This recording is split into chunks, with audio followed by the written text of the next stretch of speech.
Hi, I'm Sarah. I teach and coach executives, physicians, researchers, undergrads, medical students, and others at the University of Chicago on how to boost their communication and connection skills. And here are some science-based techniques just for you to help you reach your goals, whether or not you're in science and medicine.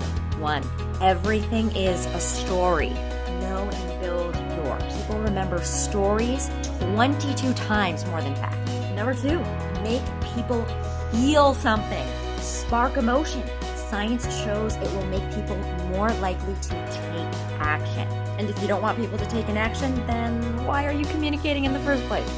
3, define your goal clearly. Your goal is never just to increase awareness of something. For example, if your goal is to increase awareness about pollution in the ocean, and you increase the number of people who are aware, but people are still polluting, did you really accomplish your goal?